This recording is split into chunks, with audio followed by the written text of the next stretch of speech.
Hello, Ram Ram सभी को। मेरा नाम विश्वा है और आरआरबी जेई सीबीटी 2 इलेक्ट्रिकल के लिए हम रिवीजन कर रहे हैं। और आपको जो मैं पीवाईक्यू क्वेश्चंस सुनाने वाला हूँ वो हर किसी एग्ज़ाम में 4 से 5 बार आए हैं। और लास्ट 15 टू 20 ईयर्स के जितने भी इम्पोर्टेंट पीवाईक्यूज़ हैं वो सभी इसमें आएंगे। मिक्स में क्वेश्चंस होंगे, है ना। एक्सप्लेनेशन ठीक होगी। कोई प्रॉब्लम हो तो आप उसको वापस सुनिएगा। चलो शुरू करते हैं एक नए चैप्टर के साथ। अगला चैप्टर है ना, विशिष्ट ठोस अवस्था युक्तियाँ। क्या? विशिष्ट ठोस अवस्था युक्तियाँ मतलब specific solid state device. Specific solid state device, विशिष्ट ठोस अवस्था युक्तियाँ। पहला प्रश्न है, निम्नलिखित में से कौन सा सबसे अधिक तीव्र मतलब फास्टर स्विचिंग डिवाइस है? निम्नलिखित में से कौन सा सबसे अधिक तीव्र फास्टर स्विचिंग डिवाइस है? तो ऑप्शन में दिए हुए अनुसार जैसे यूजेटी, जेएफईटी और मॉसफेट और ट्रायोड वॉल्व, ये चारों दे रखे हैं। तो इनमें से सबसे फास्ट कौन है? यूजेटी, जेएफईटी, मॉसफेट और ट्रायोड वॉल्व, ये चारों दे रखे हैं। तो इसमें से आंसर है सबसे फास्ट और तीव्र स्विचिंग डिवाइस है मॉसफेट, है ना। एक्सप्लेन करते हैं।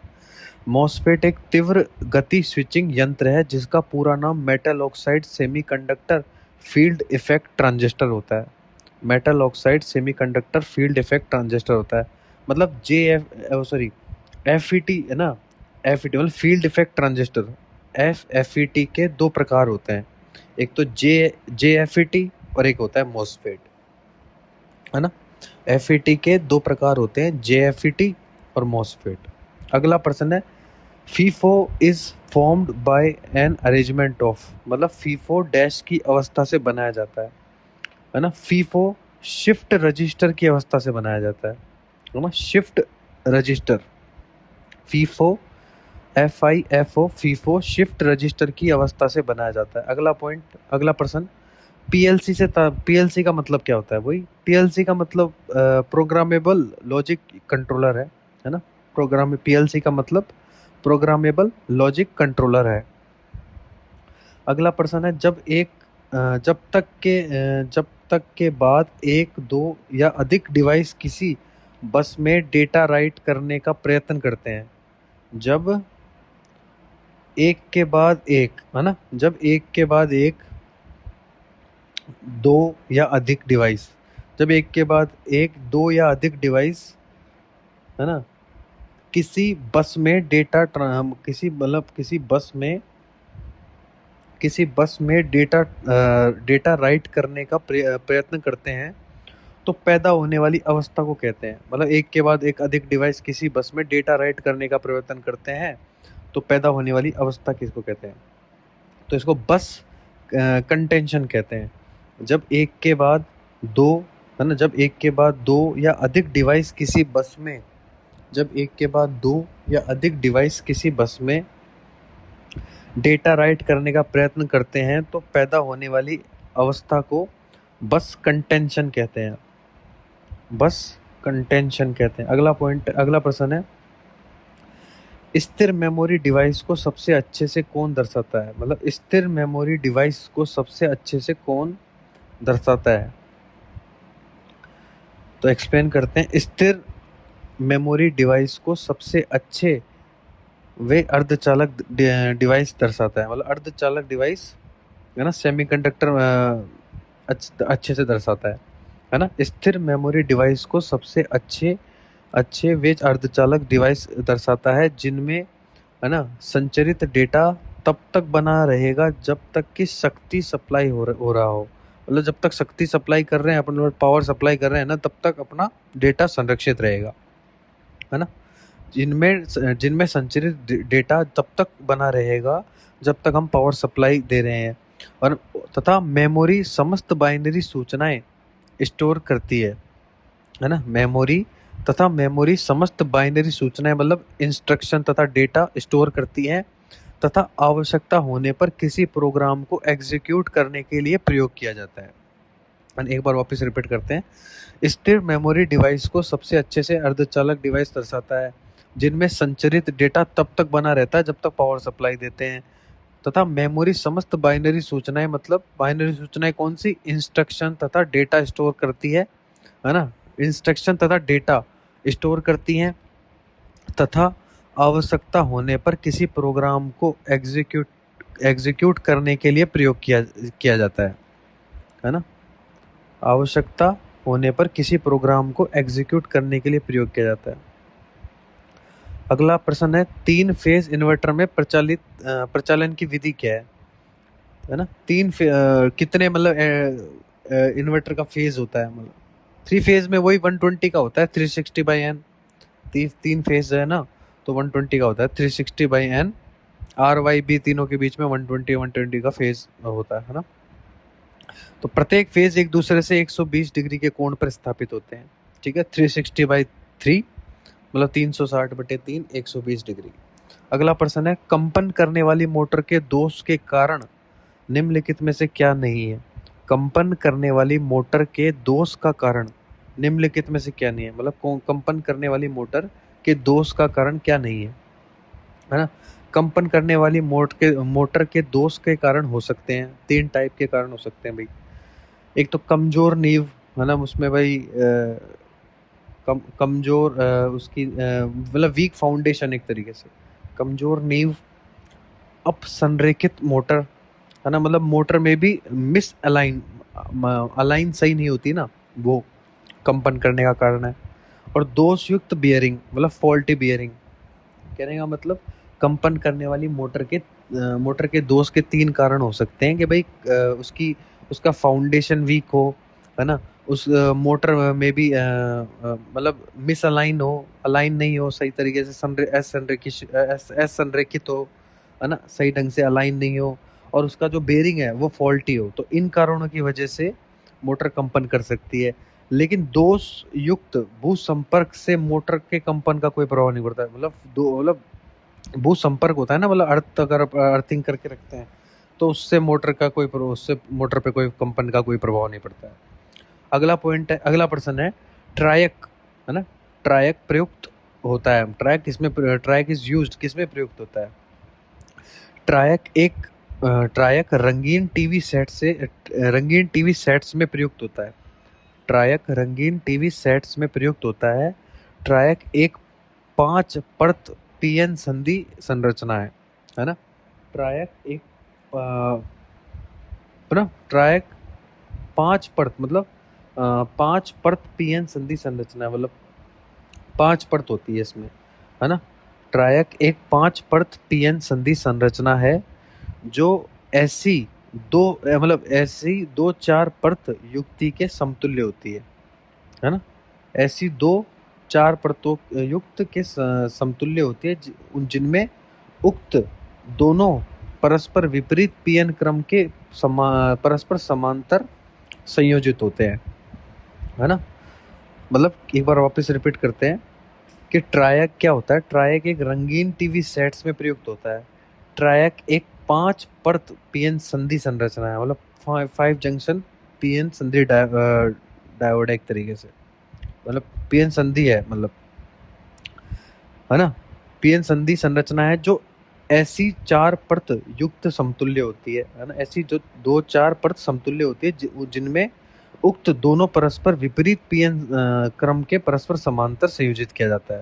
मतलब उक्त दोनों परस्पर विपरीत पीएन क्रम के परस्पर समांतर संयोजित किया जाता है ना। तो इसमें क्या है, ट्रायक एक तरीके से क्या होता है, जैसे डायोड में अपन ट्रायंगल लेते हैं, है ना।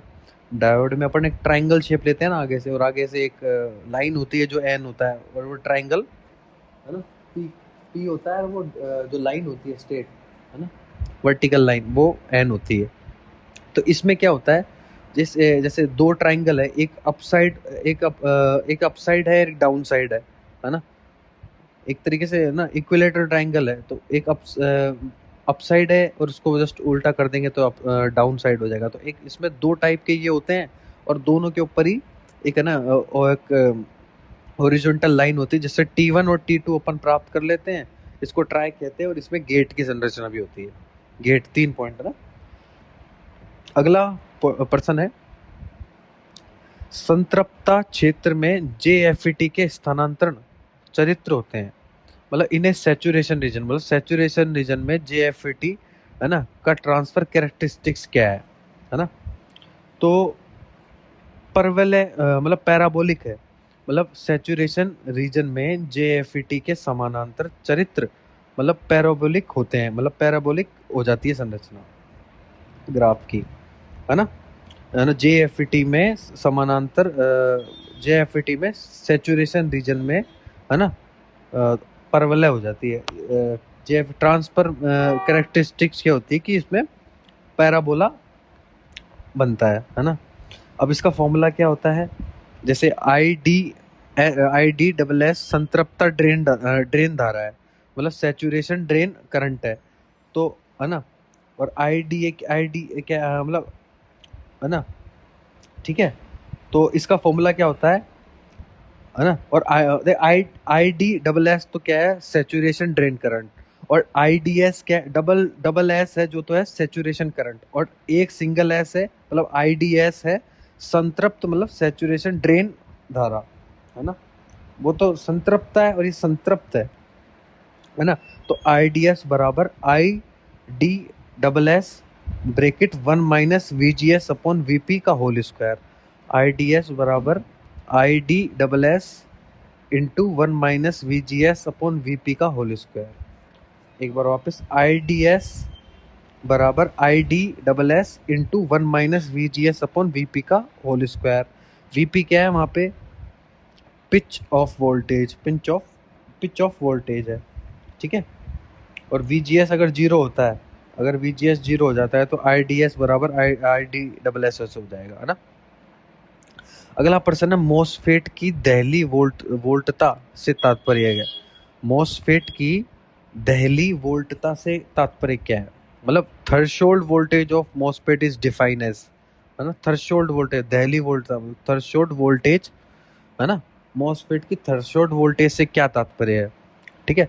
तो मॉसफेट की थ्रेशोल्ड वोल्टेजता या दहली वोल्टता वह गेट स्रोत वोल्टता है, मतलब ये थ्रेशोल्ड वोल्टता वह गेट स्रोत वोल्टता है जिसमें पूर्ण परिभाषित मान की ड्रेन धारा बहना शुरू कर देती है ना। सोर्स तथा ड्रेन के मध्य दूरी लगभग 20 माइक्रोमीटर होती है तथा एक पी चैनल मॉसफेट के लिए थ्रेशोल्ड वोल्टता का मान लगभग 4 वोल्ट होता है ना। थ्रेशोल्ड वोल्टता का मान है ना लगभग 4 वोल्ट होता है, ठीक है। एक बार वापस रिपीट करते हैं, मॉसफेट की थ्रेशोल्ड वोल्टता वह गेट स्रोत वोल्टता है जिनमें पूर्ण परिभाषित मान की जिनमें पूर्ण परिभाषित मान की ड्रेन धारा बहना शुरू कर देती है, पूर्ण परिभाषित मान की ड्रेन धारा बहना शुरू कर देती है। सोर्स तथा ड्रेन के मध्य दूरी लगभग 20 माइक्रोमीटर होती है, सोर्स तथा ड्रेन के मध्य दूरी लगभग 20 माइक्रोमीटर होती है तथा एक पी चैनल मॉसफेट के लिए थ्रेशोल्ड वोल्टता का मान लगभग 4 वोल्ट होता है ना। अगला प्रश्न है, संतृप्ता क्षेत्र में मॉसफेट ID माइनस VGS के गुण क्या होते हैं, है ना। तो इन्हें सैचुरेशन रीजन मतलब ID minus VGS characteristics of MOSFET क्या होती है, ठीक है। तो एक तरीके से ये क्वाड्रिक होती है, वर्ग समीकरण होता है ना, ठीक है। मतलब सैचुरेशन रीजन में मॉसफेट ID माइनस VGS के गुण वर्ग समीकरण होते हैं, ठीक है। तो वर्ग समीकरण होते हैं, ठीक है। तो इसमें VGS बराबर VDD minus ID into RD, VGS बराबर VDD minus ID into RD, ठीक है। अब जैसे RD बराबर क्या होता है ना। अब जैसे तो ये तो VGS निकालने का हो गया, VGS बराबर VDD minus ID into RD, ठीक है। अगर जैसे VDS निकालना हो ठीक है, VDS निकालना हो तो VDS के लिए क्या होगा, मतलब ये VGS मतलब गेट सोर्स हो गया, VGS है ना, VGS मतलब गेट सोर्स, और इसमें VDS मतलब ड्रेन सोर्स, है ना। तो VDS बराबर VDD minus ID into RD plus RS। VDS बराबर VDD minus ID into RD plus RS। तो ये होती है। और वो वैसे प्रश्न ये था कि सैचुरेशन रीजन में मॉसफेट ID माइनस IGS के गुण एक वर्ग समीकरण के होते हैं ना। अगला प्रश्न है ट्रायोड क्षेत्र में मॉसफेट ID माइनस VGS के गुण होते हैं। वो पहले वाले तो बता दिए अपन ने सैचुरेशन रीजन में, अब इसमें ट्रायोड रीजन में क्या होते हैं, है ना। तो भाई ट्रायोड रीजन में भी है ना वर्ग समीकरण ही होते हैं, है ना। अगर सैचुरेशन रीजन में हो, है ना, सैचुरेशन रीजन में तब भी अपना वही था कि भाई वर्ग समीकरण होते हैं, है ना। सैचुरेशन रीजन में वर्ग समीकरण होते हैं, सैचुरेशन रीजन में वर्ग समीकरण होते हैं। और ट्रायोड क्षेत्र मॉसफेट ID माइनस VGS के गुण भी क्या होते हैं, एक तरीके से वर्ग समीकरण ही होते हैं, ठीक है, दोनों के याद रखें। अगला प्रश्न है एक FET में 3 टर्मिनल होते हैं। FET में कितने टर्मिनल होते हैं भाई, 3 टर्मिनल होते हैं, है ना। N चैनल और P चैनल तथा गेट होता है ना। N चैनल या P चैनल या गेट होता है जिसको कहते हैं ड्रेन सोर्स और गेट, है ना। मतलब FET में 3 टर्मिनल होते हैं, ड्रेन सोर्स और गेट, एक N चैनल, एक P चैनल और एक गेट। तो वही बात उनको हो गई ड्रेन सोर्स गेट। अगला प्रश्न है इन्वर्टर का मुख्य कार्य निम्नलिखित में से परिवर्तन करना है। ये प्रश्न बहुत पूछा जाता है ना। तो इन्वर्टर का कार्य क्या है, है ना। तो इन्वर्टर का कार्य क्या है, DC पावर को परिवर्तित वोल्टेज और आवृत्ति वाली AC पावर में कन्वर्ट करना, है ना। इन्वर्टर का मुख्य कार्य DC पावर को, है ना, DC पावर को परिवर्तित वोल्टेज और आवृत्ति वाली AC पावर में परिवर्तित करना, परिवर्तित वोल्टेज और आवृत्ति वाली AC पावर में परिवर्तित करना। अगला प्रश्न है सिलिकॉन नियंत्रक रेक्टिफायर निम्नलिखित की एक युक्ति है। सिलिकॉन नियंत्रक रेक्टिफायर निम्नलिखित की एक युक्ति है ना। सिलिकॉन नियंत्रक रेक्टिफायर 4 परत और 3 जंक्शन की एक युक्ति है। SCR की बात कर रहे हैं, सिलिकॉन कंट्रोल रेक्टिफायर SCR निम्नलिखित एक युक्ति है। तो है ना सिलिकॉन कंट्रोल रेक्टिफायर SCR 4 परत 3 जंक्शन की एक युक्ति है। 4 परत और 3 जंक्शन की एक युक्ति है। इसका उपयोग रेक्टिफिकेशन हेतु बैटरी चार्जर्स में, इन्वर्टर में, इग्निशन प्रणाली में तथा गति नियंत्रक प्रणाली में किया जाता है। तो किस में करते हैं SCR का यूज, 4 परत 3 जंक्शन, 4 परत और 3 जंक्शन की एक युक्ति है ना। इसका उपयोग रेक्टिफिकेशन हेतु बैटरी चार्जर्स में, इन्वर्टर्स में, इग्निशन प्रणाली में, है ना। क्या रेक्टिफिकेशन हेतु बैटरी चार्जर्स में, है ना, इन्वर्टर्स में, है ना, इग्निशन प्रणाली में तथा गति नियंत्रण प्रणाली में इसका यूज किया जाता है। अगला प्रश्न है मॉसफेट स्टैंड्स फॉर। मॉसफेट का क्या मतलब है, मतलब क्या है।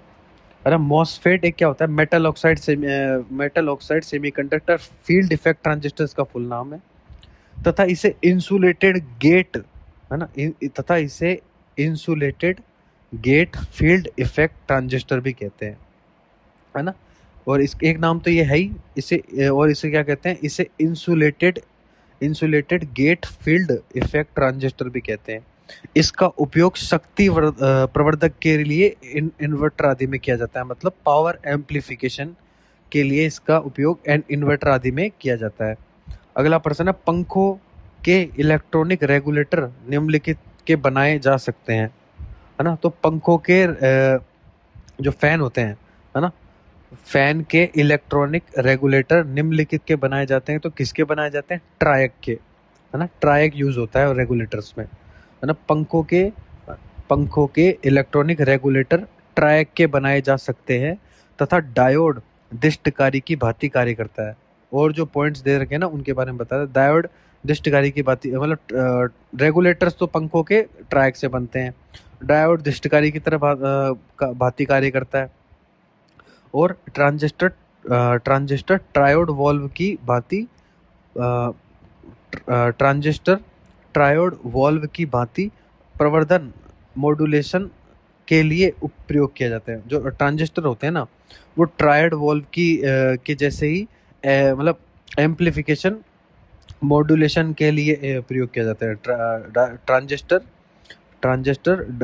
ट्रायोड वॉल्व की भांति प्रवर्धन मॉड्यूलेशन के लिए प्रयोग किया जाता है। अगला प्रश्न है, एक एकल संधि ट्रांजिस्टर मतलब यूनि जंक्शन ट्रांजिस्टर में क्या होता है? तो एकल संधि ट्रांजिस्टर में, है ना, तो एक एकल संधि ट्रांजिस्टर में, है ना, एनोड कैथोड और गेट होता है। एक एकल संधि ट्रांजिस्टर मतलब यूनि जंक्शन ट्रांजिस्टर में एनोड कैथोड और गेट होता है ना। एकल संधि ट्रांजिस्टर मतलब यूजेटी, है ना। यूनि जंक्शन ट्रांजिस्टर का मतलब है यूजेटी, एक तरीके से यूजेटी की बात कर रहे हैं, है ना। तो एकल संधि ट्रांजिस्टर मतलब यूजेटी एन प्रारूपी सिलिकॉन अर्धचालक पर एक पीएन संधि से निर्मित इकाई है जिसमें तीन टर्मिनल की अवस्था होती है। इस प्रकार तीन टर्मिनल वाली यह युक्ति एक डायोड के ऋणोद पर दोनों ओर जुड़े दो प्रतिरोध जिसमें एक स्थिर तथा एक परिवर्तित होके समतुल्य होता है। ठीक है, एक बार वापस रिपीट करते हैं यूजेटी में, है ना। यूजेटी में क्या होता है? एनोड कैथोड और गेट होता है, मतलब एकल संधि, है ना, एकल संधि ट्रांजिस्टर में, है ना। तो यूजेटी एन प्रारूपी, है ना, एकल संधि ट्रांजिस्टर यूजेटी एन प्रारूपी सिलिकॉन अर्धचालक पर एक पीएन संधि से निर्मित इकाई है। एन प्रारूपी सिलिकॉन अर्धचालक पर एक पीएन संधि से निर्मित इकाई है जिसमें तीन टर्मिनल की व्यवस्था होती है ना। इस प्रकार तीन टर्मिनल वाली यह युक्ति एक डायोड के ऋणोद पर दोनों ओर जुड़े दो प्रतिरोधों जिसमें दोनों ओर जुड़े दो प्रतिरोधों जिसमें से एक स्थिर तथा एक परिवर्तित हो के समतुल्य होता है। ठीक है, अगला प्रश्न, निम्न में से कौन ट्रांजिस्टर स्थैतिक विद्युत से प्रभावित होता है? मतलब स्टैटिक इलेक्ट्रिसिटी से प्रभावित होता है कौन सा ट्रांजिस्टर? तो मॉसफेट प्रभावित होता है ना। मॉसफेट ट्रांजिस्टर स्थैतिक विद्युत से प्रभावित होता है। मॉसफेट में गेट और चैनल के मध्य सिलिकॉन डाई ऑक्साइड की एक बहुत ही पतली परत प्रयुक्त की जाती है जो गेट एवं चैनल के मध्य इंसुलेशन का कार्य करती है। अतः इसे insulated gate field effect transistor भी कहते हैं, है ना। क्या पॉइंट है कि भाई स्टैटिक इलेक्ट्रिसिटी को मतलब ट्रांजिस्टर में स्थैतिक विद्युत स्टैटिक इलेक्ट्रिसिटी को प्रभावित करता है। तो मॉसफेट ट्रांजिस्टर स्थैतिक विद्युत से प्रभावित होता है। मॉसफेट में गेट और चैनल के मध्य, है ना, गेट और चैनल के मध्य सिलिकॉन डाइऑक्साइड की एक बहुत पतली परत प्रयुक्त की जाती है जो गेट एवं चैनल के मध्य इंसुलेशन का कार्य करती है। अतः इसे insulated gate field effect transistor भी कहते हैं। मतलब वो परत के कारण किसकी परत होती है? सिलिकॉन डाइऑक्साइड की परत होती है गेट और चैनल के मध्य, है ना, बहुत पतली परत होती है ना, जो गेट और चैनल के मध्य मतलब गेट और चैनल के मध्य होती है, इसलिए गेट और चैनल के मध्य इंसुलेशन का कार्य करती है वो, इसीलिए इसे insulated gate field effect transistor भी कहते हैं मॉसफेट को। अगला प्रश्न है, अधिक वोल्टता पतन कराने वाली युक्ति है, मतलब अधिक वोल्टेज ड्रॉप किसमें सबसे ज्यादा होता है ना। तो अधिक वोल्टता पतन वोल्टेज ड्रॉप यूजेटी उत्पन्न करता है ना। अधिक वोल्टता पतन वोल्टेज ड्रॉप यूजेटी उत्पन्न करता है। यूजेटी के एक पीएन संधि वाला ट्रांजिस्टर है यूजेटी एक पीएन संधि वाला ट्रांजिस्टर है जिसमें एक छोटा पी क्षेत्र तथा एक बड़ा एन क्षेत्र होता है। मतलब पी क्षेत्र तो छोटा होता है और जो एन क्षेत्र वो बड़ा होता है। एन क्षेत्र से दो संयोजक तार बेस 1 तथा बेस 2 निकाले जाते हैं, है ना, जिनके बीच 5 से 10 किलो ओम प्रतिरोध होता है। इसका उपयोग निम्न आवृत्ति ऑसिलेटर तथा टाइमर परिपथों में किया जाता है। निम्न आवृत्ति ऑसिलेटर तथा टाइमर परिपथों मतलब डीले परिपथों में इसका यूज किया जाता है यूजेटी का। एक बार वापस रिपीट करते हैं। मतलब अधिक वोल्टता पतन मतलब मैक्सिमम वोल्टेज ड्रॉप यूजेटी उत्पन्न करता है। यूजेटी में एक पीएन संधि वाला ट्रांजिस्टर है ना। यूजेटी एक पीएन संधि वाला ट्रांजिस्टर जिसमें एक छोटा पी मतलब पी क्षेत्र छोटा होता है और एन क्षेत्र बड़ा होता है ना। और एन क्षेत्र से दो संयोजक तार बेस 1 तथा बेस 2 निकाले जाते हैं। दो संयोजक तार बेस 1 तथा बेस 2 निकाले जाते हैं जिनके बीच 5 से 10 किलो ओम प्रतिरोध होता है। इसका उपयोग निम्न आवृत्ति ऑसिलेटर तथा टाइमर परिपथों में किया जाता है। अगला प्रश्न है, जहां बहुत कम वोल्टता और अधिक धारा की आवश्यकता हो। जहां बहुत कम वोल्टता और अधिक धारा की आवश्यकता हो वहाँ किस प्रकार के, है ना, इन्वर्टर उपयोग किए जाते हैं। जहाँ बहुत कम वोल्टता और अधिक धारा की आवश्यकता हो तो इस प्रकार के, है ना, इन्वर्टर कहाँ उपयोग किए जाते हैं। तो इस प्रकार के टनल डायोड में किए जाते हैं, है ना। जहाँ बहुत कम वोल्टता और अधिक धारा की आवश्यकता हो वहाँ केवल टनल डायोड इन्वर्टर उपयोग किया जाता है। जहाँ बहुत कम वोल्टता और अधिक धारा की आवश्यकता हो, वोल्टेज कम धारा अधिक, है ना, तो वहाँ केवल टनल डायोड इन्वर्टर मतलब प्रतिलोमक उपयोग किए जाते हैं। अगला प्रश्न है, डीसी चालन की गति मतलब डीसी ड्राइव, है ना, डीसी ड्राइव की गति नियंत्रक के लिए निम्न में से कौन सी विधि अधिक दक्षता और उच्चतम वोल्टता मतलब वोल्टेज रेगुलेशन प्रदान करती है। मतलब डीसी ड्राइव की गति नियंत्रक के लिए निम्न में से कौन सी विधि अधिक दक्षता, अधिक इफिशियंसी, अधिक दक्षता और उच्चतम वोल्टता नियमन मतलब मैक्सिमम वोल्टेज रेगुलेशन प्रदान करती है।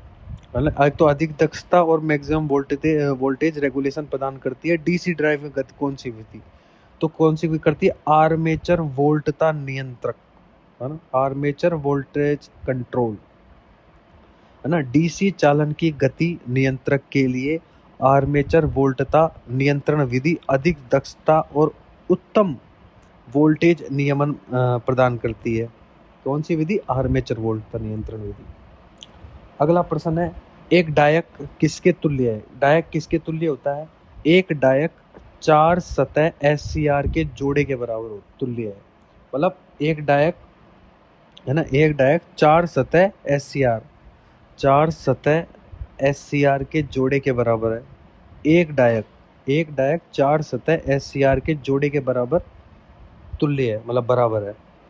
अगला प्रश्न है, SCR को डैश भी कहा जाता है ना। SCR को एक थायरिस्टर भी कहते हैं। SCR को थायरिस्टर भी कहा जाता है मतलब सिलिकॉन कंट्रोल रेक्टिफायर को थायरिस्टर भी कहा जाता है। थायरिस्टर सिलिकॉन अर्धचालक इकाई है। थायरिस्टर 4 या उससे अधिक अर्धचालक खंडों से निर्मित 3 या उससे अधिक पीएन संधियों से निर्मित 2 या अधिक टर्मिनलों वाली संरचना होती है। इसकी आंतरिक संरचना ऐसी होती है कि विशेष अभिन्नत स्थिति में यह ऑफ स्विच से ऑन स्विच में आकर कार्यरत होती है। यह ऑफ स्विच से ऑफ स्थिति से, है ना, यह ऑफ स्थिति से ऑन स्थिति में आकर कार्यरत होती है तथा इसे आवश्यकता अनुसार पुनः ऑफ स्विच में लाया जा सकता है। एक बार वापस रिपीट करते हैं। SCR को थायरिस्टर भी कहा जाता है ना। SCR को थायरिस्टर भी कहा जाता है। थायरिस्टर सिलिकॉन अर्धचालक इकाई है। थायरिस्टर सिलिकॉन अर्धचालक इकाई है। थायरिस्टर 4 या उससे अधिक अर्धचालक थायरिस्टर 4 या उससे अधिक अर्धचालक खंडों से निर्मित 3 या उससे अधिक पीएन संधियों से निर्मित 2 या 2 से अधिक टर्मिनलों वाली संरचना होती है। ठीक है, एक बार वापस रिपीट करता हूँ। थायरिस्टर 4 या उससे अधिक अर्धचालक खंडों से निर्मित, मतलब 4 हो चाहे उससे अधिक हो, अर्धचालक खंडों से निर्मित 3 या उससे अधिक पीएन संधि है ना, पीएन संधियों से निर्मित, मतलब 4 हो तो अगर 4 होंगे है ना, 4 अगर जुड़ेंगे तो 3 संधियां हो जाएगी है ना, तो 3 या उससे अधिक पीएन संधियों से निर्मित 2 या अधिक टर्मिनलों वाली संरचना होती है। इसकी आंतरिक संरचना ऐसी होती है कि विशेष अभिन्नत स्थिति में यह ऑफ स्थिति से ऑन स्थिति में आकर कार्यरत होती है तथा इसे आवश्यकता अनुसार पुनः ऑफ स्थिति में लाया जा सकता है तथा इसे आवश्यकता के अनुसार है ना पुनः ऑफ स्थिति में लाया जा सकता है। अगला प्रश्न है, निम्न में से किसे मापने हेतु रैखिक परिवर्ती विभेदक ट्रांसफॉर्मर एक युक्ति है? निम्न में से किसे मापने हेतु रैखिक परिवर्ती विभेदक ट्रांसफॉर्मर एक युक्ति है? तो रैखिक धारा को विस्थापन को मापने के लिए, निम्न में से किसे मापने हेतु रैखिक परिवर्ती विभेदक ट्रांसफॉर्मर एक युक्ति है विस्थापन को मापने के लिए, है ना, मतलब एलवीडीटी की बात कर रहा है, लीनियर वेरिएबल डिफरेंशियल ट्रांसड्यूसर, है ना। तो रैखिक परिवर्ती विभेदक ट्रांसफॉर्मर का उपयोग विस्थापन मापने के लिए किया जाता है ना। रैखिक परिवर्ती विभेदक मतलब एलवीडीटी, है ना, एलवीडीटी ट्रांसफॉर्मर का आउटपुट वोल्टेज सीमित रेंज में विस्थापन का रेखीय फंक्शन होता है ना। आउटपुट वोल्टेज का क्रोड के विस्थापन के साथ परिवर्तन प्रदर्शित किया जाता है। सूक्ष्म विस्थापनों के लिए वक्र लगभग सरल रेखा होता है। एक बार वापस रिपीट करते हैं, है ना। रैखिक परिवर्ती विभेदक ट्रांसफॉर्मर का उपयोग विस्थापन मापने के लिए किया जाता है। रैखिक परिवर्ती विभेदक एलवीडीटी ट्रांसफॉर्मर का आउटपुट वोल्टेज सीमित रेंज में विस्थापन का रेखीय फंक्शन होता है। सीमित रेंज में विस्थापन का रेखीय फंक्शन होता है। आउटपुट वोल्टेज का क्रोड के विस्थापन के साथ परिवर्तन, आउटपुट वोल्टेज का क्रोड के विस्थापन के साथ परिवर्तन प्रदर्शित किया जाता है। आउटपुट वोल्टेज का क्रोड के विस्थापन के साथ परिवर्तन प्रदर्शित किया जाता है। सूक्ष्म विस्थापनों के लिए वक्र लगभग सरल रेखा होता है। अगला प्रश्न, एससीआर के टर्मिनल कौन कौन से होते हैं? एससीआर के टर्मिनल होते हैं अपने एनोड, कैथोड और गेट, है ना। एससीआर के टर्मिनल एनोड, कैथोड, गेट होते हैं, है ना। एससीआर 4 सिलिकॉन अर्धचालक खंडों से निर्मित 3 पीएन संधि वाला 3 टर्मिनल युक्ति है ना। एससीआर 4 सिलिकॉन अर्धचालक खंडों से निर्मित, है ना, 4 सिलिकॉन अर्धचालक खंडों से निर्मित, मतलब 433 याद रखो आप। 4 सिलिकॉन अर्धचालक खंडों से निर्मित 3 पीएन संधियों वाली 3 टर्मिनल युक्ति है, एनोड, कैथोड, गेट। इसमें प्रवाहित धारा 2 प्रकार की होती है, लैचिंग, है ना, लैचिंग करंट और होल्डिंग करंट, है ना। लैचिंग करंट और होल्डिंग करंट, है ना। इसमें प्रवाहित धारा 2 प्रकार की होती है, लैचिंग करंट और होल्डिंग करंट, है ना। लैचिंग करंट का मान होल्डिंग करंट से ज़्यादा होता है ना। लैचिंग करंट का मान, है ना, लैचिंग करंट का मान होल्डिंग करंट से ज़्यादा होता है। एससीआर के टर्न ऑन प्रोसेस को ट्रिगरिंग तथा टर्न ऑफ प्रोसेस को कम्यूटेशन कहते हैं, है ना। मतलब एससीआर का टर्न ऑन होता है ना, ऑन होने वाले प्रोसेस को, तो टर्न ऑन वाले प्रोसेस को तो ट्रिगरिंग कहते हैं, ट्रिगरिंग, है ना, ट्रिगरिंग। और टर्न ऑफ को कम्यूटेशन। टर्न ऑन को ट्रिगरिंग और टर्न ऑफ को कम्यूटेशन। एक बार वापस रिपीट करते हैं। SCR के टर्मिनल कैथोड एनोड तथा गेट होते हैं। SCR चार सिलिकॉन अर्धचालक खंडों से निर्मित 3 पीएन संधियों वाली 3 टर्मिनल युक्ति है। इसमें प्रवाहित होने वाली धारा 2 प्रकार की होती है, लैचिंग धारा और मतलब लैचिंग धारा या धारण धारा या होल्डिंग धारा। मतलब लैचिंग को तो लैचिंग ही बोलेंगे, लैचिंग धारा या होल्डिंग या धारण धारा। Holding current, latching current, latching current, holding current. और लैचिंग करंट का मान होल्डिंग करंट से ज़्यादा होना चाहिए। और जब SCR टर्न ऑन होता है तो उसे ट्रिगरिंग प्रोसेस कहते हैं, और टर्न ऑफ होता है उसे कम्यूटेशन कहते हैं।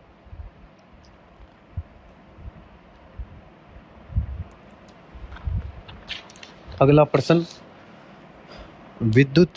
विद्युतीय युक्ति जिसमें थायरिस्टर और ट्रांजिस्टर के संयुक्त गुण पाए जाते हैं। मतलब ऐसी डिवाइस जिसमें है ना थायरिस्टर, है ना, ऐसी डिवाइस जिसमें थायरिस्टर और ट्रांजिस्टर के संयुक्त दोनों के गुण पाए जाते हैं, थायरिस्टर और ट्रांजिस्टर के। तो ऐसे कौन सी डिवाइस होती है? तो GTO होता है ऐसा, है ना। विद्युत युक्ति जिसमें थायरिस्टर और ट्रांजिस्टर के संयुक्त गुण पाए जाते हैं, है ना। अच्छा प्रश्न है वैसे तो, है ना, कि भाई जैसे थायरिस्टर, है ना, थायरिस्टर और ऐसी कौन सी डिवाइस है ना, जिसमें थायरिस्टर और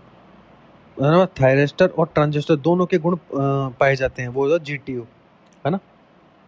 GTO मतलब गेट टर्न ऑन थायरिस्टर, है ना, gate turn on thyristor. GTO की फुल फॉर्म है गेट टर्न ऑन थायरिस्टर। विद्युतीय युक्ति जिसमें थायरिस्टर और ट्रांजिस्टर के संयुक्त गुण पाए जाते हैं वह GTO कहलाते हैं।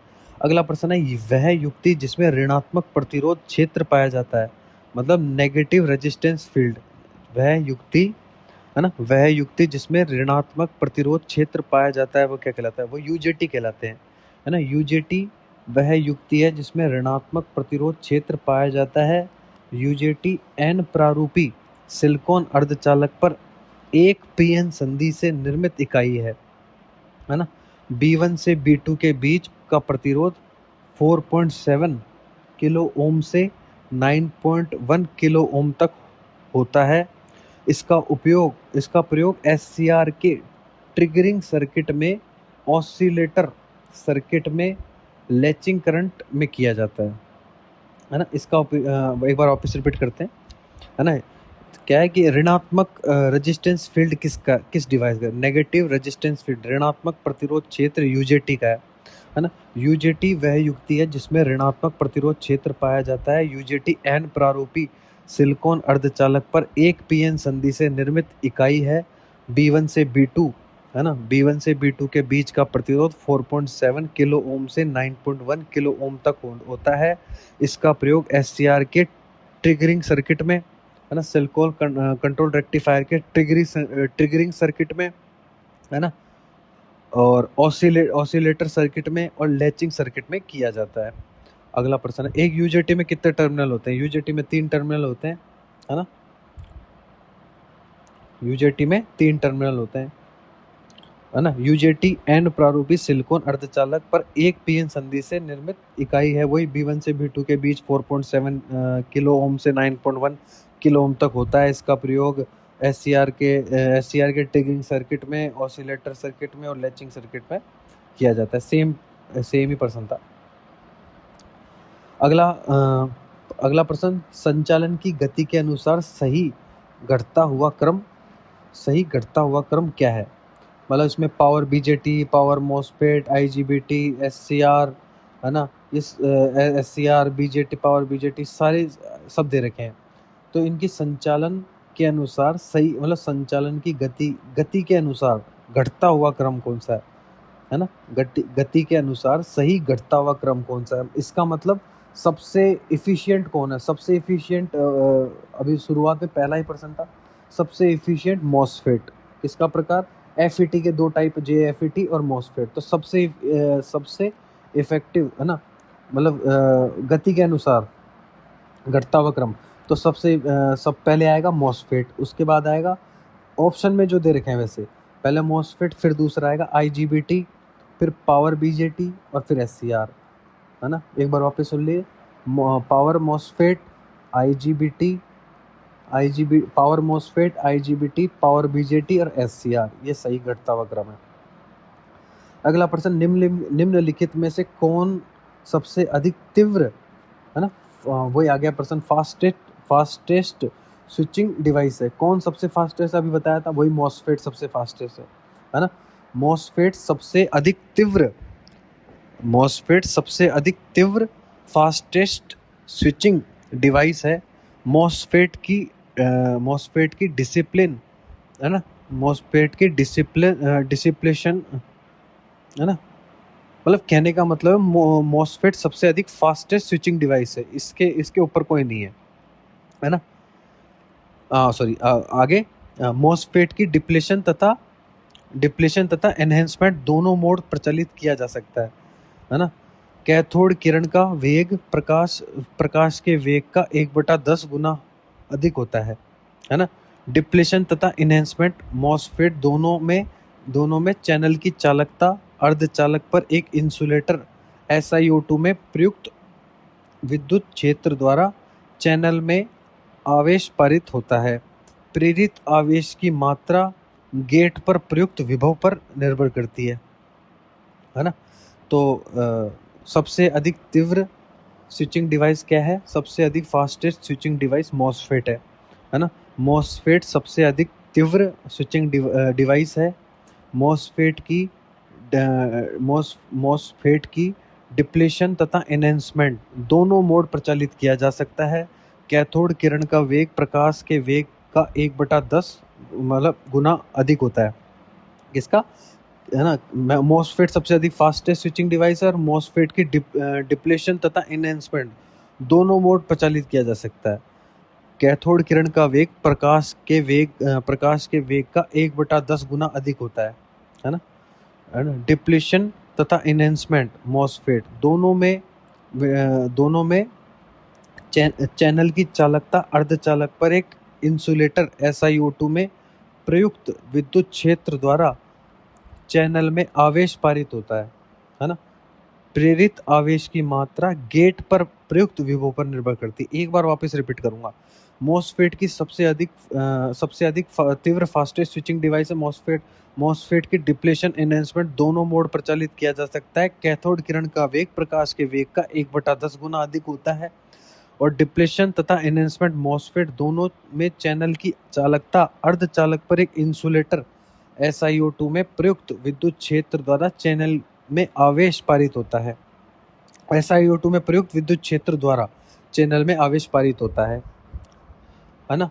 और प्रेरित आवेश की मात्रा गेट पर प्रयुक्त विभव पर निर्भर करती है ना। अगला पॉइंट क्या है? ऑनलाइन यूपीएस सिस्टम के संदर्भ में कौन सा कथन सही है ना। ऑनलाइन यूपीएस सिस्टम के संदर्भ में सामान्य आपूर्ति की स्थिति में भी कार्य करना सही है। ऑनलाइन, है ना, ऑनलाइन यूपीएस सिस्टम के संदर्भ में, है ना, ऑनलाइन यूपीएस सिस्टम के संदर्भ में सामान्य आपूर्ति की स्थिति में भी कार्य करना सही है। अगला प्रश्न, कौन सी डिवाइस में उच्चतम धारा और वोल्टेज रेटिंग है ना। उच्चतम धारा और वोल्टेज रेटिंग है। उच्चतम धारा, हाई करंट एंड वोल्टेज। तो IGBT का फुल नेम क्या है? Insulated gate bipolar transistor. है ना। इंसुलेटेड गेट बायपोलर ट्रांजिस्टर मतलब IGBT डिवाइस में उच्चतम धारा और वोल्टेज रेटिंग होती है। IGBT के 3 टर्मिनल होते हैं, है ना। C और G है और G एमिटर वोल्टेज का अप्लाइड करता है ना। कलेक्टर, इमिटर और गेट, है ना। C, E और G, है ना। C, E और G होते हैं 3 टर्मिनल। जब G एमिटर वोल्टेज अप्लाइड करता है, जब G इमिटर वोल्टेज का अप्लाइड करता है तब, है ना, तब धारा कलेक्टर से एमिटर, है ना, तब धारा कलेक्टर से एमिटर में बहने लगती है। यह पी लेयर एडिशनल करती है ना, which is heavily doped around 10⁻19 प्रति सेंटीमीटर क्यूब, है ना। सबसे पहली पॉइंट तो है कि IGBT insulated gate bipolar transistor उच्चतम धारा और वोल्टेज रेटिंग होती है इसकी, है ना। 3 टर्मिनल होते हैं, कलेक्टर, इमिटर और गेट, है ना। जब जी मतलब गेट एमिटर वोल्टेज का अप्लाइड करता है, जब जी मतलब गेट एमिटर वोल्टेज का अप्लाइड करता है, तब धारा कलेक्टर से एमिटर में बहने लगती है। तब धारा कलेक्टर से एमिटर में बहने लगती है। यह पी लेयर एडिशनल करती है ना। ये पी लेयर एडिशनल करती है ना, जो हाईली डोप्ड होता है, जो पी लेयर एडिशनल करती है। मतलब क्या है, जब जी मतलब गेट को एमिटर वोल्टेज अप्लाइड करता है, जब गेट एमिटर वोल्टेज को अप्लाइड करता है, तब धारा कलेक्टर से होकर एमिटर में बहने लगती है ना। तब धारा कलेक्टर से होकर एमिटर में बहने लगती है, और ये पी लेयर एडिशनल करती है, जिसका ना जो हाईली डोप्ड होती है, जिसका मान लगभग 10⁻+19 प्रति सेंटीमीटर क्यूब होता है ना। अगला प्रश्न, एक पावर मॉसफेट के 3 टर्मिनल होते हैं। पावर मॉसफेट के 3 टर्मिनल ड्रेन, सोर्स और गेट, है ना, 3 टर्म। और पावर मॉसफेट 2 प्रकार के होते हैं, एन चैनल और पी चैनल मॉसफेट और पी चैनल मॉसफेट, ठीक है। 3 टर्मिनल ड्रेन, सोर्स और गेट पावर मॉसफेट के। मॉसफेट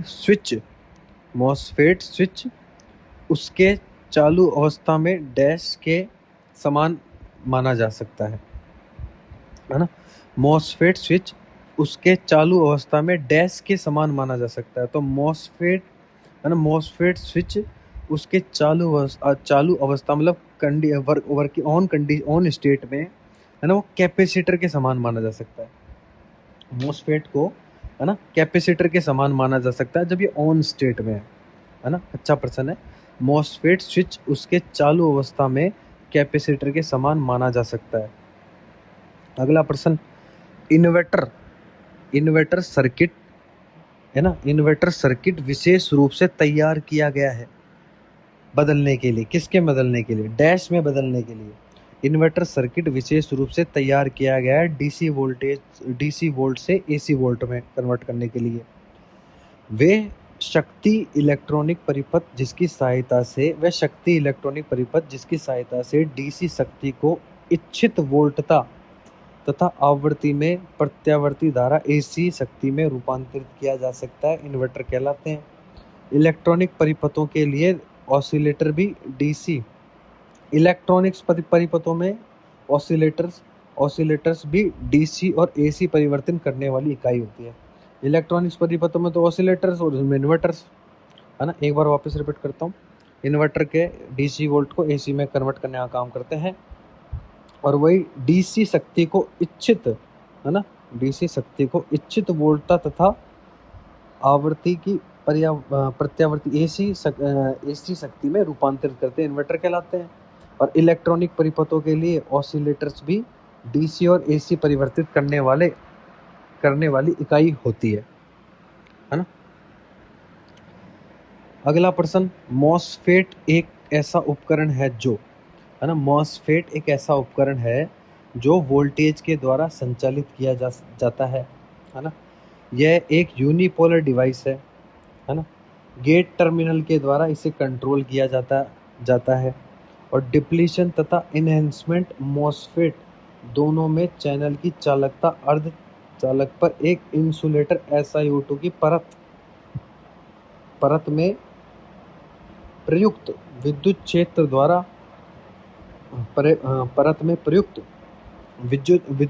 द्वारा चैनल में आवेश प्रेरित होता है, और प्रेरित आवेश की मात्रा गेट पर प्रयुक्त विभव पर निर्भर करती है ना।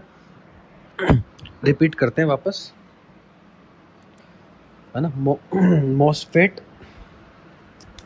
है ना, मॉसफेट एक ऐसा उपकरण है, मॉसफेट एक ऐसा उपकरण है जो वोल्टेज के द्वारा मॉसफेट एक ऐसा उपकरण है जो वोल्टेज के द्वारा संचालित किया जाता है। यह एक यूनिपोलर डिवाइस है। यह एक यूनिपोलर डिवाइस है। गेट टर्मिनल के द्वारा इसे कंट्रोल किया जाता है।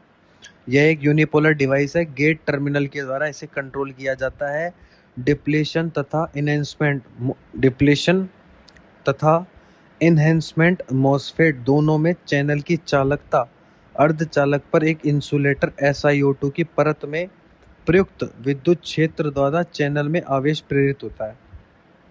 ठीक है ना। डिप्लेशन तथा इन्हेंसमेंट मॉसफेट है ना। डिप्लेशन डिप्लेशन तथा इन्हेंसमेंट मॉसफेट दोनों में चैनल की चालकता अर्धचालक पर एक इंसुलेटर SiO2 की परत में प्रयुक्त विद्युत क्षेत्र द्वारा चैनल में आवेश प्रेरित होता है। प्रेरित आवेश की मात्रा गेट पर प्रयुक्त विभव पर निर्भर करती है। एक बार और वापस रिपीट करूंगा, क्योंकि इंपॉर्टेंट है। इस प्रश्न में से कुछ भी पूछा जा सकता है। मॉसफेट का प्रश्न आता है एग्जाम में, है ना। मॉसफेट एक ऐसा उपकरण है जो वोल्टेज के द्वारा संचालित किया जाता है। यह एक यूनिपोलर डिवाइस है। गेट टर्मिनल के द्वारा इसे कंट्रोल किया जाता है। डिप्लेशन तथा इन्हेंसमेंट मॉसफेट दोनों में चैनल की चालकता अर्धचालक पर एक इंसुलेटर SiO2 की परत से प्रयुक्त विद्युत क्षेत्र द्वारा चैनल में आवेश प्रेरित होता है और प्रेरित आवेश की मात्रा गेट पर प्रयुक्त विभव पर निर्भर करती है। अगला प्रश्न, IGBT और मॉसफेट इस्तेमाल करते हैं क्यों? IGBT मॉसफेट UPS, अपना जो UPS होता है उसमें इस्तेमाल करते हैं, है ना। IGBT और मॉसफेट UPS में इस्तेमाल करते हैं।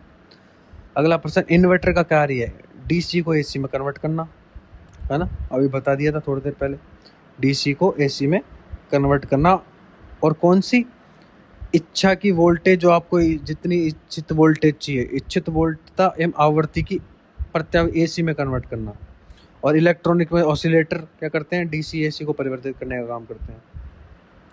अगला प्रश्न, किस प्रकार के AC से DC परिवर्तक में सर्वाधिक दक्षता है? मतलब किस प्रकार के AC से DC परिवर्तक में सर्वाधिक दक्षता, मतलब AC से DC कन्वर्टर करने के लिए इफिशियंसी किसकी ज़्यादा है ना। तो इस इफिशियंसी सबसे ज़्यादा किसकी है? सॉलिड स्टेट, है ना, सॉलिड स्टेट रेक्टिफायर की, है ना। AC से DC कन्वर्टर इफिशियंसी में सबसे ज़्यादा इफिशियंसी सॉलिड स्टेट रेक्टिफायर की होती है। हायर इफिशियंसी होती है, इफिशियंसी इज हायर, है ना। सॉलिड स्टेट रेक्टिफायर में सबसे ज़्यादा दक्षता होती है AC से DC कन्वर्टर में। अगला प्रश्न, एक SCR, है ना, एक SCR सार्थक धारा के साथ चालन तब शुरू करेगा जब, है ना, एक SCR सार्थक धारा के साथ चालन जब शुरू करेगा जब एनोड और गेट दोनों पॉजिटिव होते हैं, है ना। एक SCR धारा के साथ चालन जब शुरू करेगा जब एनोड और गेट दोनों पॉजिटिव होते हैं। ये एक सेमीकंडक्टर डिवाइस है। इसका प्रयोग मशीन की स्पीड कंट्रोल के लिए किया जाता है ना। SCR सिलिकॉन कंट्रोल रेक्टिफायर, मतलब SCR में क्या है, जब शुरू होगा, है ना, कंडक्टिंग करंट वगैरह जब फ्लो होगी, है ना, SCR में चालन जब होगा, SCR में धारा के साथ चालन जब शुरू होगा जब एनोड और गेट दोनों पॉजिटिव होते हैं, है ना, पॉजिटिव होते हैं। यह एक सेमीकंडक्टर डिवाइस है। इसका प्रयोग मशीन की स्पीड कंट्रोल के लिए किया जाता है। अगला प्रश्न, निम्नलिखित में से निष्क्रिय साधन कौन से, पैसिव डिवाइस कौन से हैं? पैसिव डिवाइस में एयर, है ना, air core inductor passive device है ना। मतलब अब क्या है, इनहेंसमेंट करते हैं ना, BJT ये सब तो इनहेंस करते हैं, प्रवर्धक की तरह कार्य करते हैं एक तरीके से। तो ये तो, और जो सप्लाई देते हैं एक तरीके से, जो बैटरी की तरह जो सप्लाई करते हैं या इनहेंस करते हैं, वो सब एक्टिव डिवाइस में आते हैं और इंडक्टर एक तरीके से पैसिव में आता है ना। Air core inductor passive device है। FET, SCR, BJT सभी एक्टिव डिवाइस है। FET, SCR, BJT सभी एक्टिव डिवाइस है और air core inductor passive device है ना। अगला प्रश्न, एक आधुनिक विद्युत अर्धचालक उपकरण जिसमें BJT और MOSFET की विशेषताएं शामिल है ना। एक आधुनिक विद्युत अर्धचालक उपकरण जिसमें BJT और MOSFET दोनों की विशेषताएं शामिल है। IGBT insulated gate bipolar transistor है ना। IGBT में BJT और MOSFET की विशेषताएं शामिल है।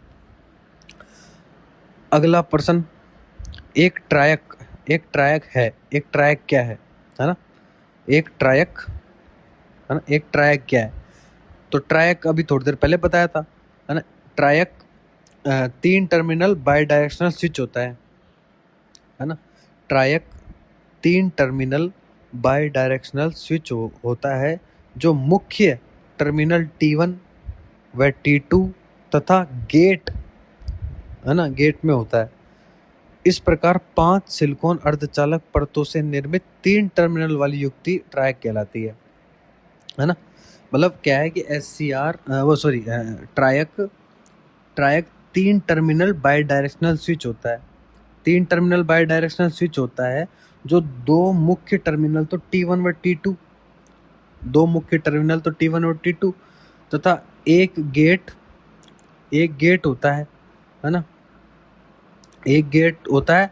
इस प्रकार 5 सिलिकॉन, 2 मुख्य टर्मिनल T1 और T2 तथा एक गेट होता है ना। और 3 टर्मिनल है ना, 3 टर्मिनल बाई डायरेक्शनल स्विच होता है ना। तो इस प्रकार 5 है ना, 5 सिलिकॉन अर्ध मतलब टर्मिनल तो 3 ही होते हैं पर अंदर जो परतें वगैरह इनके बारे में बात कर रहे हैं। तो 5 सिलिकॉन ट्रायक मतलब 5 याद रखें। इस प्रकार 5 सिलिकॉन अर्धचालक परतों से निर्मित 3 टर्मिनल वाली युक्ति ट्रायक कहलाती है। अगला प्रश्न, FET के लिए निम्नलिखित में से सही विकल्प कौन सा है?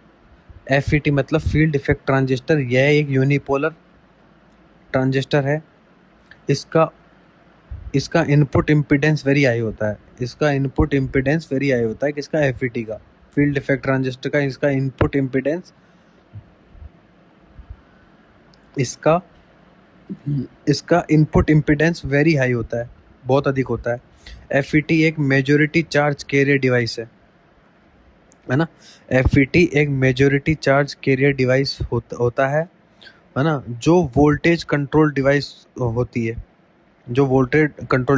तथा इसमें नॉइस कम होता है ना।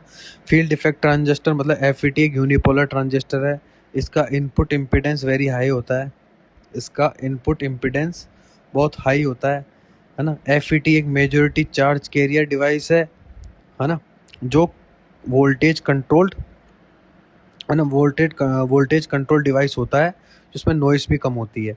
अगला प्रश्न, निम्नलिखित में से कौन सा प्रतिरोधक घटक है ना। तो प्रतिरोधक घटक कौन सा है? LDR है, लाइट डिपेंडेंट रजिस्टर है ना। यह प्रकाश लाइट डिपेंडेंट रजिस्टर एक रजिस्टिव कंपोनेंट, एक रजिस्टिव घटक है, प्रतिरोधक घटक है ना। इसमें प्रयुक्त मटेरियल कैडमियम सल्फाइड मतलब CDS। इसमें प्रयुक्त मटेरियल्स कैडमियम सल्फाइड जिनका प्रतिरोध प्रकाश से प्रभावित होता है ना। इसमें क्या मटेरियल कौन से यूज होते हैं? इसमें कैडमियम सल्फाइड है जिनका जो रेजिस्टेंस है ना लाइट पड़ने से प्रभावित होता है, मतलब प्रकाश से प्रभावित होता है। जब इसके प्रतिरोध पर प्रकाश पड़ता है तो प्रकाश के फोटोन है ना, जब इस पर प्रकाश पड़ता है तो प्रकाश के फोटोन प्रतिरोध पदार्थों के बैंड इलेक्ट्रॉन से टकराते हैं। तो प्रकाश के फोटोन प्रतिरोध पदार्थ के बैंड इलेक्ट्रॉन से टकराते हैं और अपनी ऊर्जा उन्हें दे देते हैं,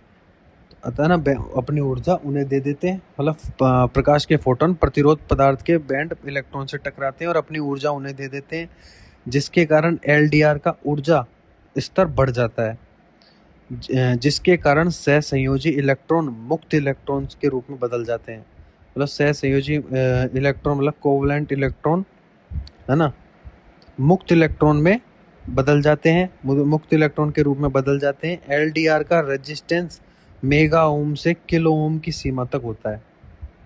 मेगा ओम से किलो ओम तक की सीमा तक इसका रेजिस्टेंस होता है एलडीआर का। एक बार वापस रिपीट करता हूँ। इसमें प्रयुक्त मटेरियल कैडमियम सल्फाइड है ना, जिनका प्रतिरोध प्रकाश से प्रभावित होता है। इसमें प्रयुक्त मटेरियल कैडमियम सल्फाइड जिनका प्रतिरोध प्रकाश से प्रभावित होता है।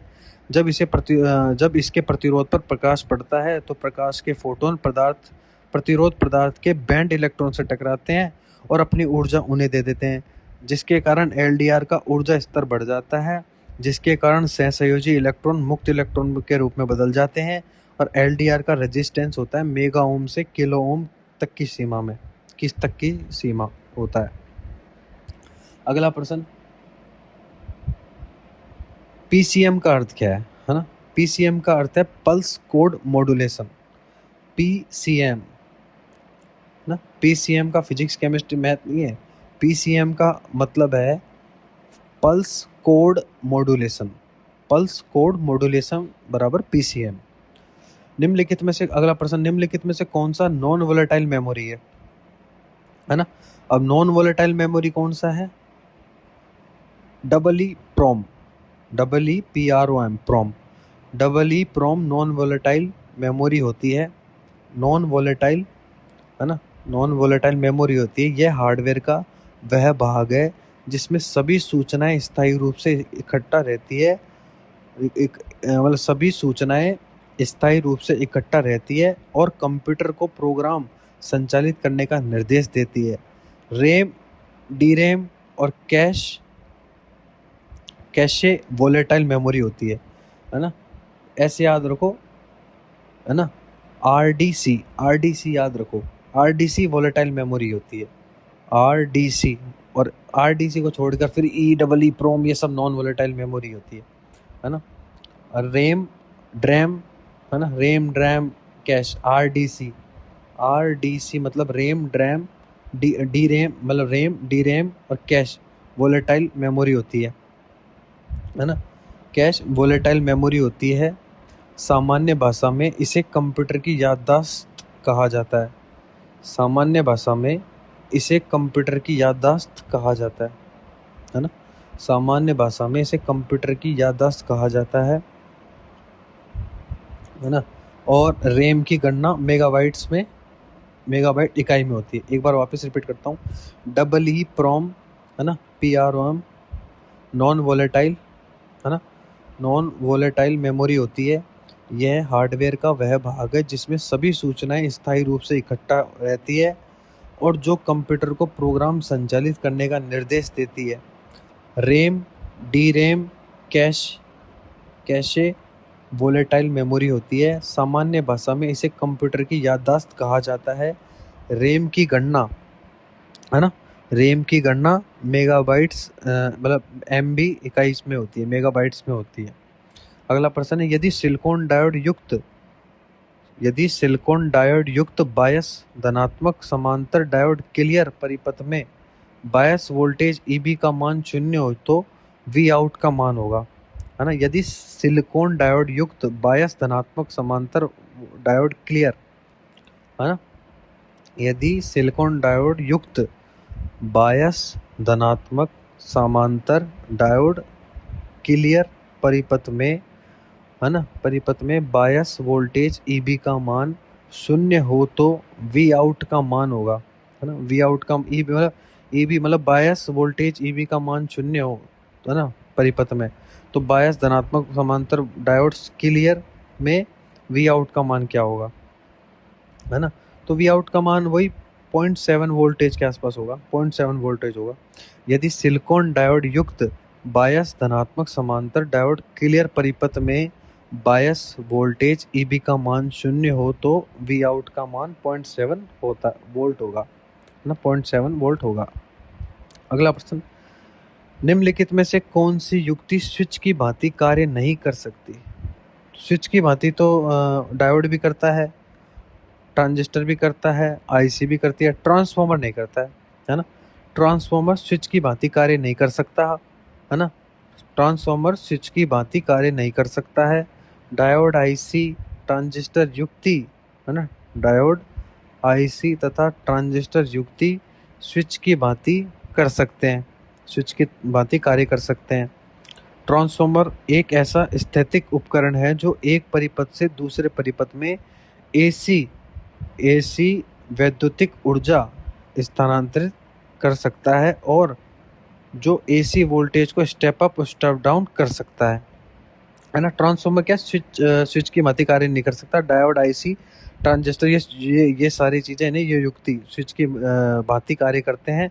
और ट्रांसफॉर्मर एक स्थैतिक उपकरण, मतलब एक जगह रहने वाला स्टैटिक उपकरण है ना, जो एक परिपथ से दूसरे परिपथ में एसी विद्युत अल्टरनेटिंग करंट वैद्युतिक ऊर्जा स्थानांतरित एसी वैद्युतिक ऊर्जा स्थानांतरित कर सकता है और जो एसी वोल्टेज को स्टेप अप और स्टेप डाउन कर सकता है, बढ़ा सकता है या कम कर सकता है ना। अगला प्रश्न है, निम्नलिखित में से कौन सा सॉलिड स्टेट उपकरण नहीं है ना। तो सॉलिड स्टेट उपकरण कौन सा नहीं है? ट्रायोड नहीं है। ट्रायोड एक सॉलिड स्टेट उपकरण नहीं है। तथा पीएन जंक्शन है ना, पीएन जंक्शन तथा ट्रांजिस्टर दोनों सॉलिड स्टेट उपकरण है क्योंकि इनका आयतन तथा आकार निश्चित होता है। मतलब ट्रायोड एक सॉलिड स्टेट उपकरण नहीं होता है, ट्रायोड है ना। ट्रायोड एक सॉलिड स्टेट उपकरण नहीं होता है। ट्रायोड एक सॉलिड स्टेट उपकरण नहीं है। तथा पीएन जंक्शन तथा ट्रांजिस्टर पीएन जंक्शन तथा ट्रांजिस्टर दोनों सॉलिड स्टेट उपकरण है। दोनों ही सॉलिड स्टेट उपकरण है क्योंकि इनका आयतन तथा आकार निश्चित होता है। अगला प्रश्न, ट्रायोड का प्रयोग होता है। अब आ गया प्रश्न, ट्रायोड का प्रयोग क्या होता है? ट्रायोड का प्रयोग एम्पलीफायर, ऑसिलेटर तथा ट्रांसमीटर तीनों रूप में होता है। ट्रायोड का उपयोग कहाँ होता है? एम्पलीफायर में, ऑसिलेटर्स में तथा ट्रांसमीटर्स तीनों रूपों में होता है। अगला प्रश्न, एफईटी किस पर परिचालित होता है? एफईटी केवल मुख्य वाहक पर परिचालित होता है ना।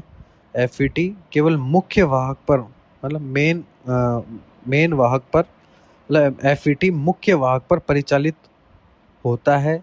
जिस ट्रांजिस्टर में ड्रेन करंट के मान पर निर्धारण विद्युतिक क्षेत्र के आवेश के द्वारा उत्पन्न किया है वह फील्ड इफेक्ट ट्रांजिस्टर कहलाता है ना। एक बार वापस सुने, एफईटी केवल मुख्य वाहक पर परिचालित होता है।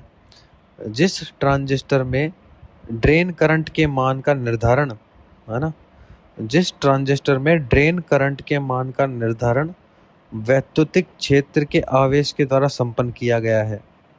ड्रेन करंट है ना, ड्रेन करंट के मान का निर्धारण वैद्युतिक क्षेत्र के आवेश के द्वारा संपन्न किया गया है वह फील्ड इफेक्ट ट्रांजिस्टर कहलाता है ना। कि भाई जिस एफईटी, सबसे पहले तो एफईटी केवल मुख्य वाहक पर परिचालित होता है ना। जिस ट्रांजिस्टर में ड्रेन करंट के मान का निर्धारण वैद्युतिक क्षेत्र के आवेश के द्वारा संपन्न किया गया है वह फील्ड इफेक्ट ट्रांजिस्टर है ना, फील्ड इफेक्ट ट्रांजिस्टर कहलाता है। एक बार वापस सुने, मतलब ट्रांजिस्टर में ड्रेन करंट के मान का निर्धारण वैद्युतिक क्षेत्र के आवेश के द्वारा संपन्न किया जाता है ना। वैद्युतिक क्षेत्र के आवेश के द्वारा संपन्न किया जाता है किसका मान? ड्रेन करंट का मान का निर्धारण। और वही एफईटी दो प्रकार के होते हैं, एन चैनल और पी चैनल। अगला प्रश्न, जेएफईटी में यदि वोल्टेज VGS को अधिक नेगेटिव बनाया जाए तो क्या होगा, है ना। जेएफईटी में यदि वोल्टेज VGS को अधिक नेगेटिव बनाया जाए तो चैनल की चालकता घटेगी, चैनल की चालकता घट जाएगी अगर VGS को अधिक नेगेटिव बना दिया तो। जेएफईटी में यदि वोल्टेज VGS को अधिक नेगेटिव बनाया जाए तो चैनल की चालकता घट जाएगी, है ना, घटेगी। और जेएफईटी को एम्पलीफायर की भांति उपयोग करने के लिए उसे ड्रेन अभिलक्षणों से सैचुरेशन क्षेत्र में ऑपरेट किया जाता है ना। जेएफईटी को एम्पलीफायर की भांति उपयोग करने के लिए, बल्कि जेएफईटी को एम्पलीफायर की तरह यूज करने के लिए उसे ड्रोन अभिलक्षणों के सैचुरेशन क्षेत्र में ऑपरेट किया जाता है ना। उसे एम्पलीफायर की भांति उपयोग करने के लिए उसे ड्रेन अभिलक्षणों के सैचुरेशन क्षेत्र में ऑपरेट किया जाता है ना। जेएफईटी को एम्पलीफायर की भांति उपयोग करने के लिए, है ना, जेएफईटी को एम्पलीफायर की भांति उपयोग करने के लिए उसे ड्रेन अभिलक्षणों, है ना, उसे ड्रेन अभिलक्षणों के सैचुरेशन क्षेत्र में ऑपरेट किया जाता है। उसे ड्रेन अभिलक्षणों के सैचुरेशन क्षेत्र में ऑपरेट किया जाता है। यह क्षेत्र बायोपोलर ट्रांजिस्टर के सक्रिय क्षेत्र के समान ही होता है। ये जो क्षेत्र होता है ना, ये बायोपोलर ट्रांजिस्टर के सक्रिय क्षेत्र के समान ही होता है। एक बार वापस रिपीट करता हूँ। जेएफईटी में यदि वोल्टेज VGS को अधिक नेगेटिव बनाया जाए तो चैनल की चालकता घटेगी। जेएफईटी को एम्पलीफायर की भांति उपयोग करने के लिए ड्रेन अभिलक्षणों के सैचुरेशन क्षेत्र में ऑपरेट किया जाता है। यह क्षेत्र बायोपोलर ट्रांजिस्टर के सक्रिय क्षेत्र के समान ही होता है ना। यह क्षेत्र बायोपोलर ट्रांजिस्टर के सक्रिय क्षेत्र के समान ही होता है। अगला प्रश्न, इलेक्ट्रॉनिक में पीसीबी का तात्पर्य क्या है? वो पीसीबी का तात्पर्य प्रिंटेड सर्किट बोर्ड, है ना। पीसीबी का तात्पर्य क्या है? प्रिंटेड सर्किट बोर्ड इलेक्ट्रॉनिक्स में, है ना। इस परिपथ का प्रयोग हर इलेक्ट्रॉनिक्स डिवाइस में होता है। इसी के ऊपर सारे छोटे छोटे डिवाइस को स्थापित किया जाता है, जैसे कैमरा, टीवी, कंप्यूटर, है ना, में होता है ना छोटी छोटी वैसे इलेक्ट्रॉनिक डिवाइस। पीसीबी सर्किट मतलब प्रिंटेड सर्किट बोर्ड। अगला प्रश्न, कंप्यूटरों के लिए आईसी चिप आमतौर पर निम्नलिखित के बनाए जाते हैं, है ना। कंप्यूटर में जो आईसी चिप होती है ना, आमतौर पर वो किनके द्वारा बनाए जाते हैं? तो सिलिकॉन के द्वारा बनाए जाते हैं। कंप्यूटर में आईसी चिप आमतौर पर सिलिकॉन के बनाए जाते हैं और सिलिकॉन का प्रयोग बड़े स्तर पर इलेक्ट्रॉनिक्स परिपथ में होता है। मतलब कंप्यूटर में कंप्यूटर हेतु आईसी चिप आमतौर पर सिलिकॉन के बनाए जाते हैं। सिलिकॉन का प्रयोग बड़े स्तर पर इलेक्ट्रॉनिक्स परिपथों में होता है और यह परिपथ को छोटा से छोटा बनाने हेतु प्रयोग किया जाता है। मतलब छोटे से छोटा हो जाए अपना परिपथ, इलेक्ट्रिक सर्किट है ना अपना छोटे से छोटा हो जाए, तो उसके लिए सिलिकॉन के बनाए जाते हैं चिप वगैरह, आईसी चिप वगैरह। बड़े स्तर पर इलेक्ट्रॉनिक्स में इसका यूज होता है। आईसी का अर्थ है मतलब इंटीग्रेटेड सर्किट, एकीकृत परिपथ। यह सिलिकॉन से बना होता है। अनेक छोटे छोटे परिपथ का निर्माण सिलिकॉन से होता है ना। इसमें बहुत संख्या में विद्युत परिपथ संचालित किए जाते हैं, अधिक मात्रा में विद्युत परिपथ संचालित किए जाते हैं। सामान्यतः प्रयुक्त आईसी है। सामान्यतः प्रयुक्त आईसी क्या है? मोनोलिथिक है। सामान्यतः प्रयुक्त आईसी मोनोलिथिक है। इसे माइक्रोचिप के नाम से भी जाना जाता है। आईसी चिप सिलिकॉन अर्धचालक के पतले समतल टुकड़े पर परिपथ के समूह से बनाया जाता है। आईसी चिप मोनोलिथिक होता है सामान्यतः, इसे माइक्रोचिप के नाम से भी माना जाता है ना। और आईसी चिप सिलिकॉन अर्धचालक के पतले समतल टुकड़े पर, आईसी चिप सिलिकॉन अर्धचालक के पतले समतल टुकड़े पर परिपथ के समूह से बनाया जाता है। अगला प्रश्न, एफईटी एक डिवाइस है जिसमें डैश होता है ना। एफईटी मतलब फील्ड इफेक्ट ट्रांजिस्टर वह डिवाइस है जिसमें धारा का प्रवाह उस युक्ति पर आरोपित क्षेत्र द्वारा कंट्रोल किया जाता है ना। एफईटी कौन सा डिवाइस है कि भाई जिस पर धारा का प्रवाह उस युक्ति पर आरोपित, है ना, जिसमें धारा का प्रवाह एफईटी वह युक्ति है जिसमें धारा का प्रवाह उस पर आरोपित विद्युत क्षेत्र द्वारा कंट्रोल किया जाता है। 3 टर्मिनल होते हैं इसमें, ड्रेन, सोर्स और गेट। यह एक वोल्टेज कंट्रोल युक्ति है तथा इसकी इनपुट प्रतिबाधा उच्च होती है। एफईटी एक यूनिपोलर युक्ति है, मतलब एक ध्रुवीय है। उसमें सुग्राहिता और शोर कम होता है। उसमें सुग्राहिता तथा शोर कम होता है। रिपीट करते हैं एक बार, मतलब एफईटी एक ऐसी युक्ति है जिसमें धारा का प्रवाह उस युक्ति पर आरोपित विद्युत क्षेत्र द्वारा कंट्रोल किया जाता है। यह 3 टर्मिनल युक्ति ड्रेन, सोर्स और गेट होती है। यह एक वोल्टेज कंट्रोल युक्ति है। यह एक वोल्टेज कंट्रोल युक्ति होती है तथा इसकी इनपुट प्रतिबाधा उच्च होती है। FET एक ध्रुवीय मतलब यूनिपोलर युक्ति है, उसमें सुग्राहिता तथा शोर कम होता है, उसमें सुग्राहिता तथा शोर कम होता है। अगला प्रश्न है, इन्वर्टर का कार्य क्या है? इन्वर्टर कार्य DC को AC में बदलना, है ना। अब कुछ पॉइंट्स हैं वो भी जरूरी है, उन्हें भी रीड करते हैं। विशिष्ट ठोस अवस्था युक्तियां क्या होती है? विशिष्ट ठोस अवस्था युक्तियां क्या होती है? यह विशेष प्रकार के डायोड, ट्रांजिस्टर आदि होते हैं। अगला पॉइंट, एनालॉग आईसी का प्रयोग किसमें किया जाता है? एनालॉग आईसी का प्रयोग रेडियो, ट्रांसमीटर, रिसीवर आदि में किया जाता है। अगला पॉइंट, एनालॉग आईसी की पहचान संख्या होती है। एनालॉग आईसी की पहचान संख्या होती है। एनालॉग आईसी की पहचान संख्या होती है, जैसे CA 3068, BBA 120, है ना, CA 3068, TBA 120, TBA 920 आदि, इस तरह की आईसियाँ होती है। अगला पॉइंट है, रैखिक आईसी की पहचान क्या है? मतलब एनालॉग आईसी में तो क्या है, शुरुआत में 2-3 नंबर है ना अल्फ़ाबेटिकली लिखे होंगे, है ना।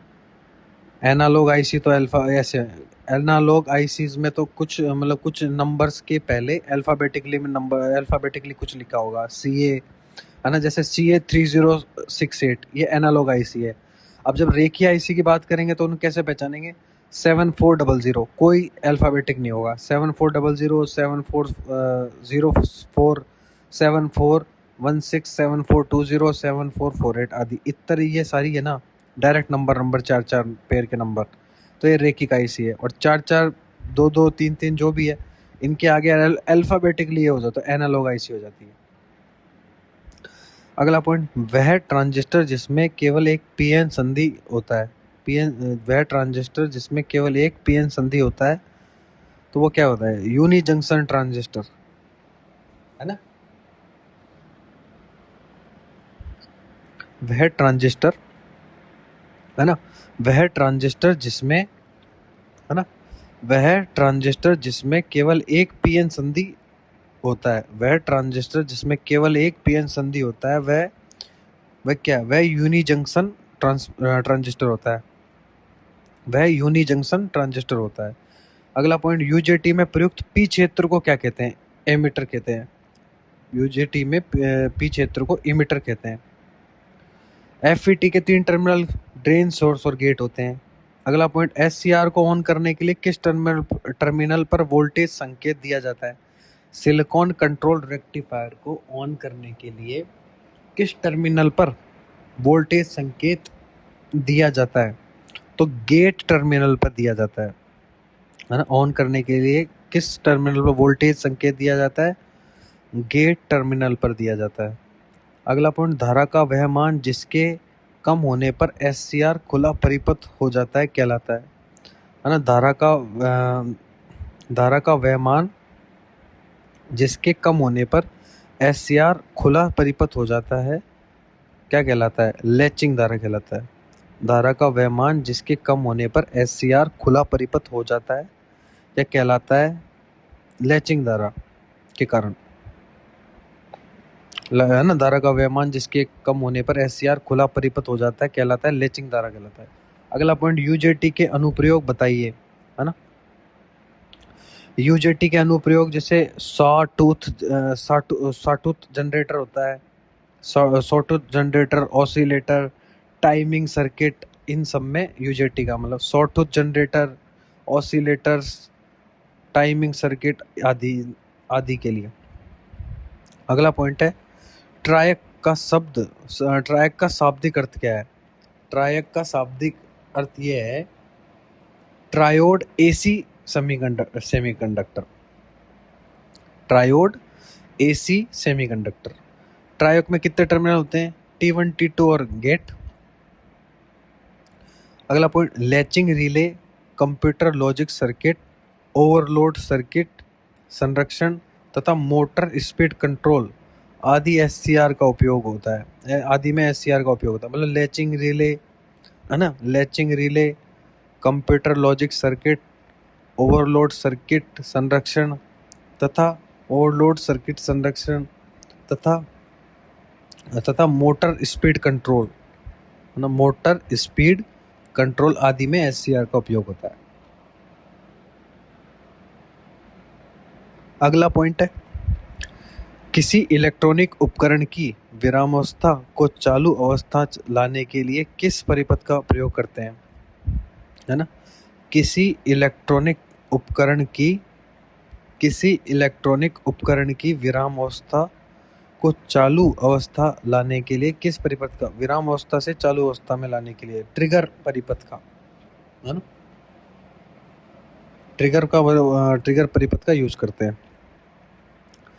अगला पॉइंट, केवल एक पीएन जंक्शन वाला ट्रांजिस्टर कहलाता है, यूजेटी कहलाता है, यूनि जंक्शन ट्रांजिस्टर। एफईटी का पूरा नाम फील्ड इफेक्ट ट्रांजिस्टर। एससीआर एक अर्धचालक युक्ति है। एससीआर में पीएन जंक्शन की संख्या होती है, एससीआर में 3 होती है, पीएन जंक्शन की संख्या 3 होती है। इन्वर्टर में मॉसफेट का उपयोग क्या है? इन्वर्टर में मॉसफेट का उपयोग शक्ति परिवर्धक के रूप में किया जाता है। अगला पॉइंट, दोनों दिशाओं में कार्य करने वाला विशेष डायोड कौन सा होता है? दोनों दिशाओं में कार्य करने वाला विशेष डायोड, है ना, डायक होता है ना, डायक कहलाता है। दोनों दिशाओं में कार्य करने वाला विशेष डायोड डायक कहलाता है ना। मॉसफेट ट्रांजिस्टर, है ना, मॉसफेट ट्रांजिस्टर क्या होता है? मॉसफेट ट्रांजिस्टर 200 वोल्ट से 2000 वोल्ट तक का काम कर सकता है। मॉसफेट 200 वोल्ट से 2000 वोल्ट तक का काम कर सकता है। तो ये चैप्टर फिनिश हो गया यहाँ पे।